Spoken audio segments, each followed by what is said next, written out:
whatever you do, stick and move. Stick and move. Don't stand in front of that man.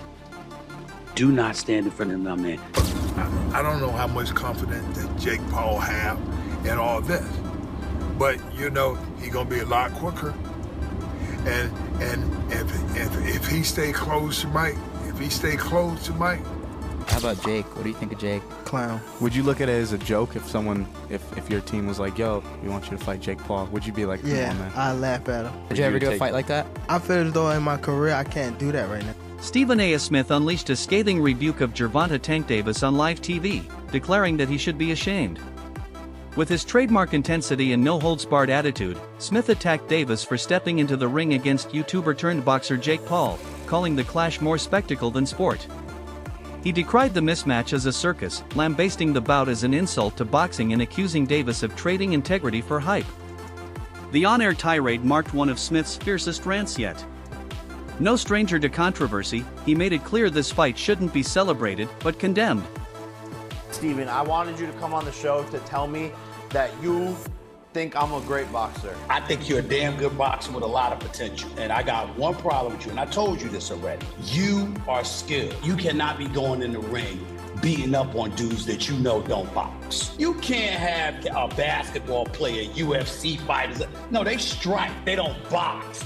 There's a difference. They're not on your level. As we all know, as a competitive sport boxing fan, this is nonsense. It doesn't make any sense for the sport, for Tank as a world champion fighting Jake Paul, as Jake Paul trying to become a world champion fighting Tank.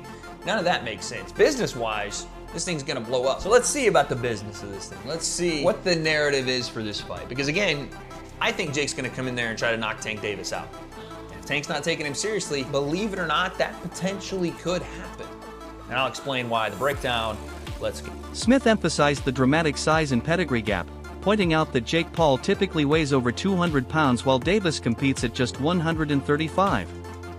He questioned whether the spectacle could damage boxing's reputation, warning that high-profile crossover events risk turning the sport into a sideshow. Smith has also delivered sharp commentary on Davis before, most notably after the controversial majority draw with Lamont Roach in March. He praised Tank's impressive record, dismissing critics, and framed Davis's immediate willingness to accept a rematch as the act of a true champion confident in his dominance at the highest level.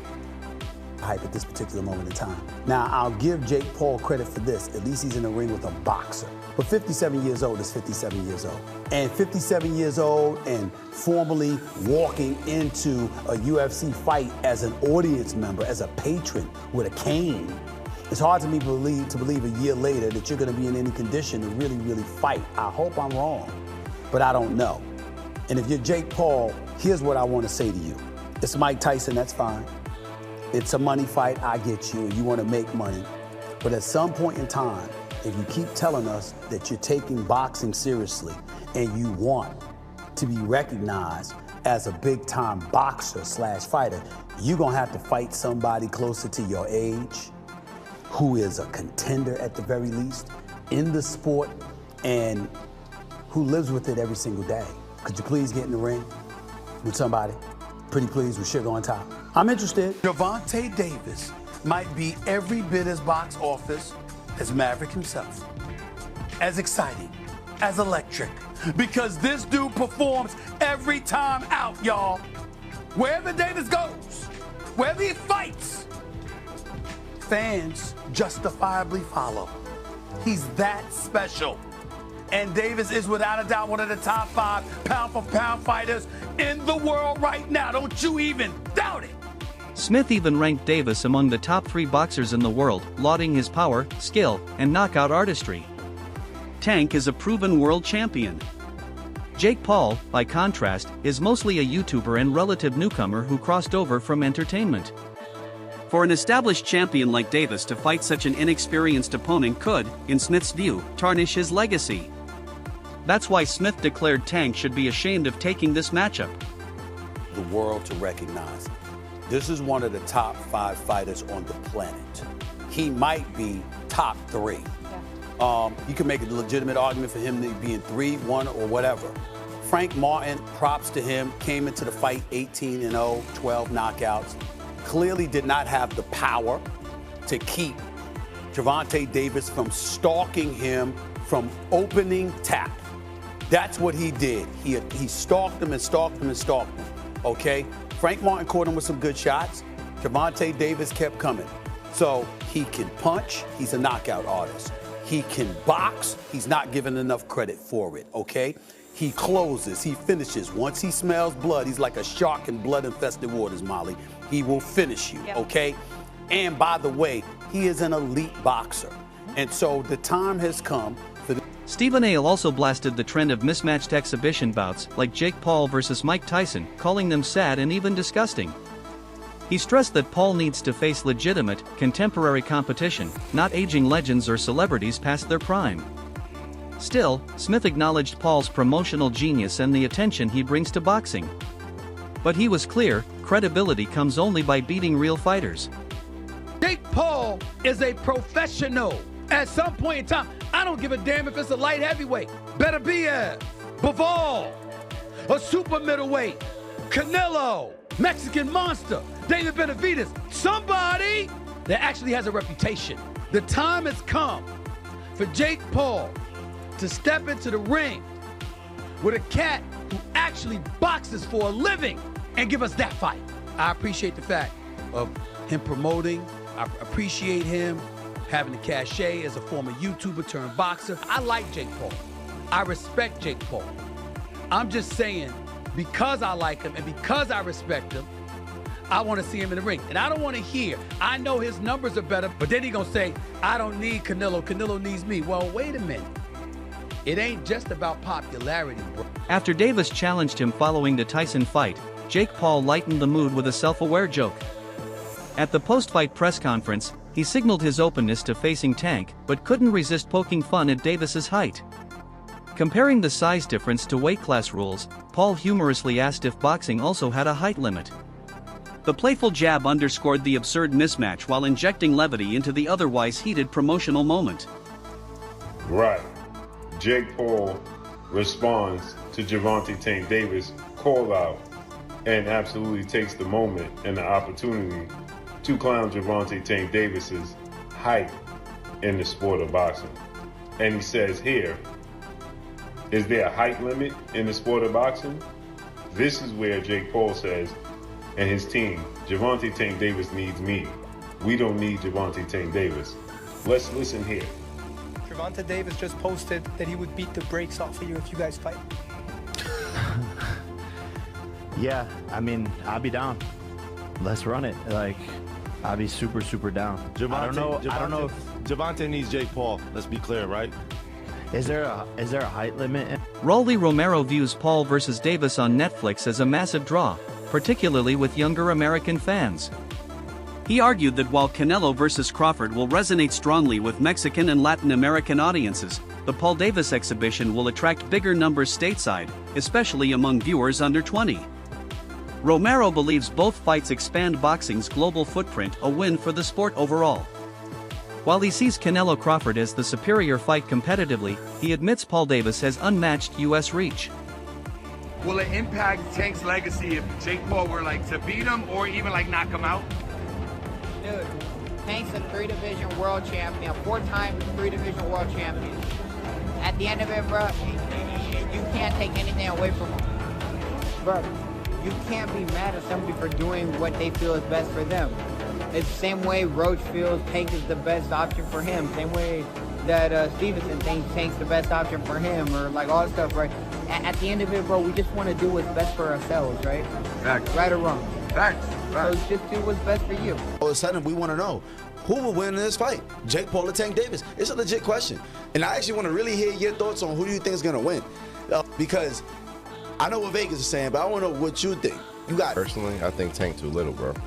Yo, I think Tank's too little. I'm so glad you have a brain on your fucking shoulder. I think Tank's too little. I said, bro. I think Tank's too little. That's what I'm saying. At weight classes for a reason. Davis that weight class for a reason. 5'5", 135 pounds. Jake Paul is 6 feet, 205 pounds. That's what I'm saying. Bro. He's too 6'1", little. 205. Everybody's like, yeah, bro, but Tank it only takes one good punch.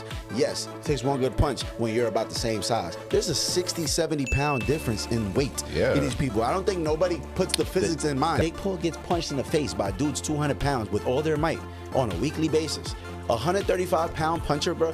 If y'all remember the Mayweather versus Conor McGregor fight, Conor walks around like 180 on the regular. He's like 5'9", 180. Mayweather's like 5'7", 145. That 30-pound, 20, 30-pound difference, bro, if you remember that fight, Mayweather was putting mittens on Conor. Guess what happened to Conor? He didn't hit the ground once. No. He lasted all 12 rounds getting hit with flurries. I'm talking about Mayweather was having his time. He's being cocky with it, hitting him with all kind of combos. And we're watching the last 3 rounds of that shit like, yo, knock him out. And you know what? He could not knock him out because Conor gets punched by people that are 170, 180 pounds on a regular. And just that 20, 30-pound difference, it was like impossible for him to do anything. And that's exactly what I feel like is going to happen versus Jake. WBC lightweight champion Shakur Stevenson issued a sharp warning to Davis amid the hype. Stevenson said Tank's interest in an exhibition with Paul was disrespectful to boxing, arguing that if Davis wanted real credibility, he should fight legitimate contenders like Stevenson himself. Confident that he's the best fighter in the division, Stevenson challenged Davis to prove it in the ring. Didn't say you got your eye on Tank. What do you think about the rumors of Tank and Jake fight? Man, Tank disrespectful to the sport if he chooses that over fighting with me. I'm the best fighter in the sport. I've been telling him that. And he called cap on it. So if he won't call cap and say I'm not who I say I am, come prove it. You know, you fighting pay-per-view knocking these dudes out. That don't take away the fact that I can beat this dude. That dude get to feeling himself and feeling like he's something that he's not. And to the world, he look like a killer, but I can't wait. I'm exposing. I'm exposing. I promise you, I'm exposing. What? I'm gonna be the person that exposes. I'm gonna be the person that he going there, he not gonna knock out, he not gonna hurt. He gotta go 12 rounds with somebody and somebody gonna be beating him. He ain't gonna like that shit. That shit gonna mess with his heart. That shit gonna fuck with his head. Watch. Davis's longtime trainer Calvin Ford reinforced his belief in Tank's dominance, telling Stephen A. Smith that only Tank can beat Tank. In Ford's eyes, no opponent has yet pushed Davis to his limits. He emphasized that Tank still hasn't shown his full greatness and his training is focused on bringing out even more from the star lightweight. Who do you want to see? You, as a guy that's in his trainer, that's like a father figure to him, you're training him all the time, you know him, both y'all from the streets of Baltimore the whole bit.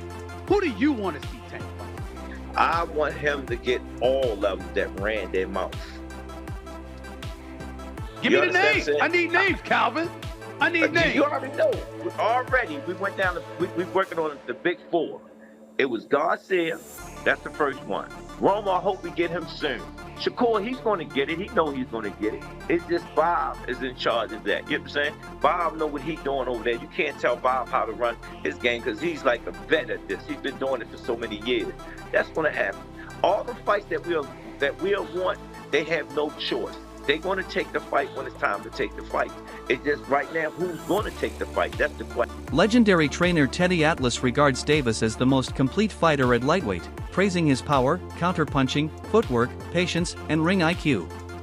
Atlas argued that Davis has all the tools to dismantle Jake Paul, who relies heavily on power but lacks elite fundamentals. For Atlas, Tank isn't just dangerous because of his knockout punch, his intelligence, timing, and balance make him a nightmare opponent. One final thing I'm going to throw at you. The news, Jake Paul versus Tank Davis. Now, here on this podcast a few weeks ago, we talked about the possibility of Jake Paul versus Anthony Joshua.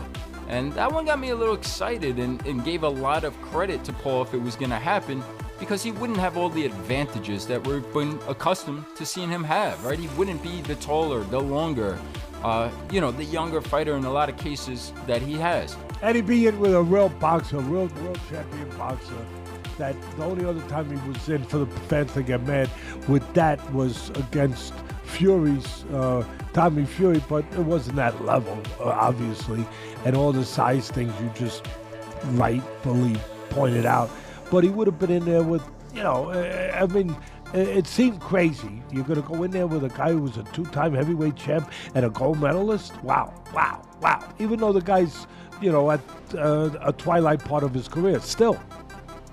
And you've given a lot of credit and props to Jake Paul on this show of helping get more eyeballs to the sport, but the way he takes it serious and goes about his approach and his work to this craft, that he does take it seriously. With that being said, when he announces Tank Davis, I'm getting tired of these gimmick fights and him loading the deck up. Whether it was Chavez Jr. or an old Mike Tyson, or we could go on and on with some of the UFC guys and the great Anderson Silva at 46 years of age. Tank Davis, great fighter, current fighter, world champion. We know how good he is. Been a top 10 pound-for-pound guy for you for the last few years now. But he's 5'5" and 135 pounds. This sounds like it would be 195 pounds. The latest Toe-to-Toe podcast broke down the Paul versus Davis exhibition and offered a blunt truth. No elite boxer would outright refuse such a payday. Gary Logan and David Adalia noted that while the skill and weight disparity is absurd, financial incentives often eclipse legacy. Despite Tank's status and his expected rematch with Roach, he chose the money fight. Analyst Dame Moore framed it as inevitable, a crossover spectacle driven more by entertainment than sporting merit. This is James Dutton for Round 8 Boxing. Delighted to join with Jamie Moore. Jamie, how are you, mate? I'm alright, thanks. You? Stuff, yeah, very well, thank you, mate. Let's get straight into the big news that came out today. I don't know if you've seen it yet or not. Exhibition in November, Jake Paul versus Gervonta Tank Davis. What do you make of it? I haven't seen that. I'm trying my best to stay off social media, to be honest with you. I'm not succeeding that well, but while I was away on holiday, I've been my phone off for 2 weeks, and I enjoyed the break from it, and it's slowly creeping back. I'm trying to stay away from the light, but yeah, I've not seen that. So interesting. He's so much bigger than Gervonta, like so much bigger. So I don't know how much of an exhibition it'll be, but because I'm assuming if and when he lands on Gervonta, he ain't going to take it well. I'm sure he's going to set about him. So that should be interesting, just for the fact of the size difference, to be honest. I mean, a lot of people are already saying Tank's going to knock him out. You know, he's world champion, but at 135 pounds. Jake weighed over 200 pounds in his last fight. Just how much of a factor is that fight, regardless of how much of a novice Jake Paul is? Yeah, listen, these weight divisions for a reason. And, you know, when I think was it Logan Paul who fought Floyd Mayweather in an exhibition, and he had moments where he had success, literally just because of the size of him. Former heavyweight Eddie Chambers issued a stern warning to Jake Paul, stressing that Tank Davis would be unlike anyone he's ever faced. Chambers highlighted Davis's speed, power, and ring IQ, arguing that Paul's wins over aging athletes and novices do nothing to prepare him for Tank's ferocity. Critics across the boxing world denounced the bout as a cash-grab sideshow. Commentators labeled it greedy, cartoonish, and a sad step backward for the sweet science. Keep it solid with you. I'm not a fan of this matchup at all. You got Gervonta Davis, who's been eating county jail spreads for the last month and a half, and he didn't look good in his last fight against Roach, where he had a draw, but most people felt like he got his ass tapped, so he needs the money. Then you got Jake Paul, who gets to beat on a nigga a whole foot shorter than him and 100 pounds lighter than him. And I think this is just nasty work. This screams money grab. And then you know what? The fans lose in the end on this one. Netflix wins, Jake Paul wins, and Tank wins. We lose. Nasty work. Newer fans are left questioning what boxing truly values when such uneven pairings headline major platforms. Instead of showcasing merit and skill, the spectacle tilts toward novelty.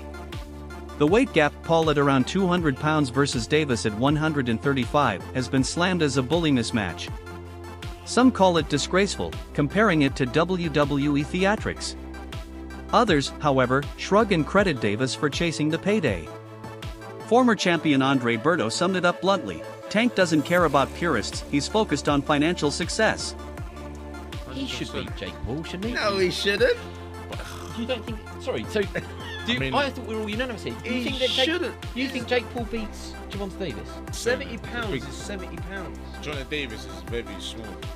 5'5". He's tiny, bro. That's what I'm saying. Jake Paul, he's a little man. If Jake Paul's tucking up, move on, and absorbing punishment for walking forward, and look, there's a way. That's it for today's video. Stay tuned for more updates. Until next time.